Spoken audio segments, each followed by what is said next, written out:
Kind of like Garth Where Brooks did. the heck's a drive-in theater around here? We used to have a nice Midway one. Well, Monroe, Jefferson. There's a couple. Really? There's a couple around here. Oh, okay. Okay. So.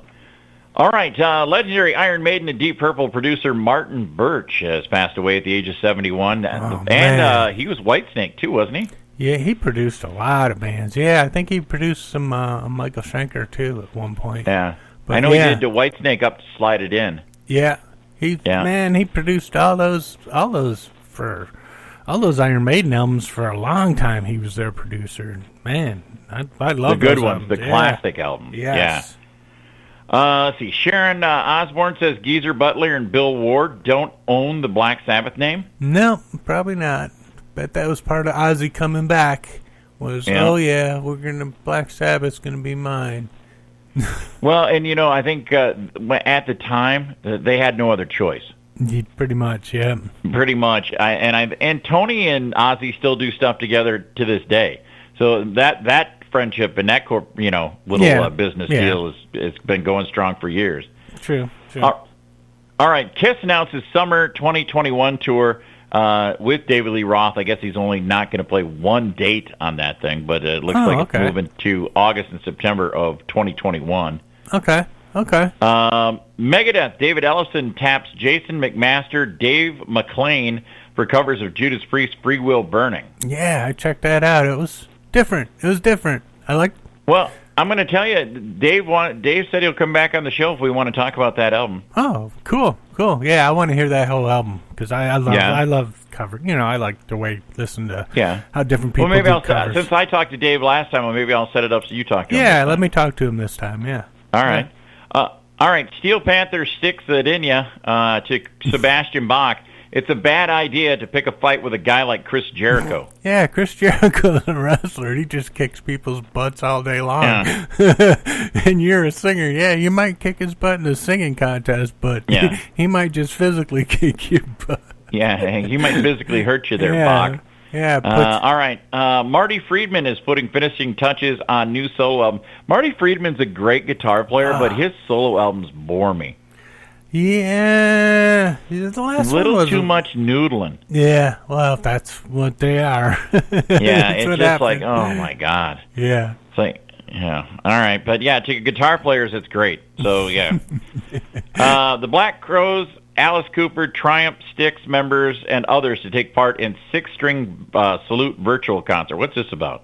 Oh, it's going to be a concert they're going to broadcast. Everybody's going to be taking part. I don't know, dude. You have no idea? I don't know. All right. Yeah, it's this Pineapple I love Express stuff. we're like a major news network. We just report the headlines and have no idea what the hell's going on. Yeah, we don't know what it means. But. Yeah. A pair of dumbasses. All right. Guar to release 30th anniversary editions of Scumdogs of the Universe. Oh, I do know what that one's about. It's like the 30th anniversary. Guar. That's why I started listening to some old Guar, and it was like, wow, these guys were weird. No kidding. This makes me very happy. Gil Moore on possibility of new Triumph music. It could happen. It could. That's cool. I'd be up for that. I mean, it's like any band. Yeah, it could happen. Yeah. Yeah, then again, it might not happen. Yeah. So might not. Have you picked this one up? An official limited edition Rush screen print to celebrate the 45th anniversary of Fly By Night album and tour? No, haven't got that yet. No. Okay. No. All right. You were telling me you were just listening to this the other day. Ian Pace says mutual respect is the key to Deep Purple's longevity. Yeah, I was just listening to the new Deep Purple album. I like it. Not bad. Yeah. It's got some good stuff. Why aren't we playing a song off it? I don't know, because I don't have it that way. I just have it on my iTunes music thing. Maybe we'll have to get some for next week. Lita Ford is putting the finishing touches on Badass new studio album. I wonder if that's the title of it. Yeah, Badass studio album. Yeah, it's Badass, and then they could put that picture that's hanging behind you. Oh yeah, that picture right up there. Yeah. Yeah. I'd be okay. And with last but not least, Armored Saint to release Punching the Sky album in October. That first single, I heard that the other day, and that just blew me away, man. I love Armored Saint. Oh, you've heard some already? Okay. Yeah. Just go to our Rock and Metal Revival Facebook page, and you can hear the first single. Oh, wow! I have to check that out. The video's up there. Cool. I'm trying to get John Bush on the show. Oh, cool. That'd be all right. That would be awesome. All right, so next hour we're going to talk to Joe Bouchard, one of the co-founders of Blue Oyster Cult, and Jerry and him are going to discuss cowbell. That all happens next hour right here on Rock and Metal Revival. All right, that was Forget About Love from the new album coming out by Joe Bouchard, the original bassist for Blue Oyster Cult, and the album is called Strange Legends. So, Joe, it's good to have you on the show. Could you give us... Great to be here. So this is coming out on your own record label. What made you guys decide to do your own record label? Well, we signed with a manager from California, and that's one of the first things he said. Myself and my brother Albert, who was the original drummer with Blue Oyster Cult, and he said that, after all these years, we're still very vital and very creative. And he wanted to create a way for us to get out our solo projects that would really, point out, the importance of our contributions to the legacy of the Blue Oyster Cult, and also spotlight on our new stuff. And that's what my new album is. And my brother's album will be out in the fall. And we got a few other projects planned for after that. So this is amazing. I can't believe they did it. Nice. In the middle of a pandemic, financial collapse. Yeah. And they want us. They must know something we don't know. Yeah, exactly. Because you'd think with record companies having all the problems they've been having since digital came out, Well, we negotiated, and we got a really great deal. Very happy with the deal. And also, this is sort of a modern-looking distribution company. So they have all the tools to get the word out in a modern way. Not like the old record labels, the record labels would buy displays in stores. Mm-hmm. But you don't have to do that now. No, that's for sure. No, a couple, but it's just not. It's not like it was.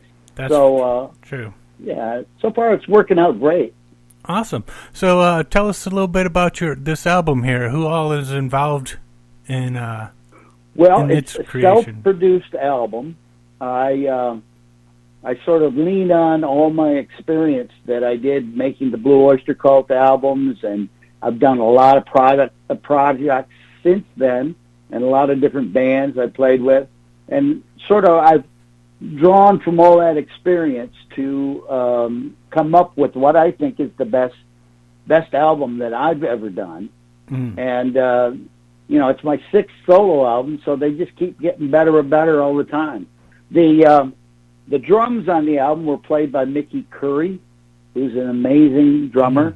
He is the drummer with Bryan Adams, the Canadian star, and he's been doing that for years. But he also was the drummer for Hall & Oates, Alice Cooper, The Cult, Sonic Temple, one of the greatest sounding records that I've ever heard. So, and he just happens to be lives in the next town over from where I live. We're like neighbors. Nice. So, he came in and did a tremendous job in the studio, and you can hear it. You can hear it right away when you listen to the single. It's like, wow, this is very cool. And all of the tracks on the album are Mickey's drums, which is great. Yeah. I could have used my brother. He's a fantastic drummer. But I've been playing with him for 50 years. Yeah, I can believe. And actually, Mickey is Albert's favorite drummer. It's like favorite contemporary drummer. And Mickey loves Albert's playing too. So nice. There's a mutual admiration society with those two. Very cool. But yeah, it's all good. All good. And the rest of the parts are mine. I call myself a multi-instrumentalist. I don't know where I found that in the dictionary somewhere. Yeah. And but I play the keyboards. I play a lot of guitar, the bass. Most of my other projects I just play guitar on, and I have other bass players like Dennis Dunaway from Alice Cooper and different bass players. But and a lot of the fans, a lot of the old fans says, I wish you played bass. And I say, you want to hear me play bass, just buy my solo album, because it's a lot. I played a lot of bass on there, and it was really a lot of fun. I enjoy the bass because I find it very sort of relaxing compared to, being the hyper energetic guitar player. The bass is kind of like it's my second nature. So yeah, you can lay back with the drums and just focus. Yeah, just if you put the notes where they're supposed to be, it makes everybody happy. So yeah, really. Yeah. So I'm a guitarist and bass player and everything too, and one thing I noticed about the album, I got a chance to listen to it the last couple of days. There's a lot of really cool classic guitar tones on it. Did you do those digitally, or did you have the nice amps and the it's a combination. I have a Vox, I have a Marshall. I've been able to collect some really nice guitars in the last 2 or 3 years. And I used a Fender Esquire, where I get the sort of Led Zeppelin tone, a lot of Stratocasters, but I also have a Les Paul, and it's kind of a business of mix and match. I just love guitar tones. Oh yeah. So and so I use the real amps with mics, and then I also use some digital effects, and the software is amazing for mixing or writing or whatever. I couldn't do this back in the 70s. Oh no. Back in the 70s, you had analog tape, and you couldn't do it at home. It was like really expensive to go to a real studio. Yeah. But now, with a beefy computer and a few tools and a pile of guitars, there you go. I'm cut off. I can't buy any more guitars. That would be hell right there. Well, you can't.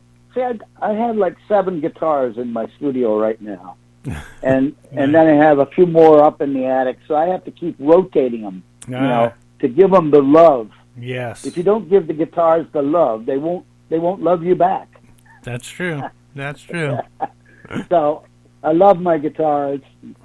Put them on the workbench and massage them and give them the love they need. There you go. There you go. Now, Blue Oyster Cult's known for just great riffs. I mean, like Godzilla, Cities on Flame, Burning for You, Don't Fear the Reaper. What was your favorite one to play live? What one? Ooh.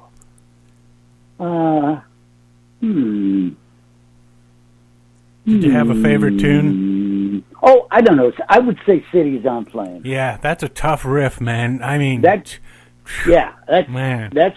You got to be on your toes. Yeah, with that one. And but that takes me back to the earliest days of the band. It's just like a time machine, where if I start playing that song, I'm back. I'm 20 years old. I'm recording for the first time in a real studio. Excitement.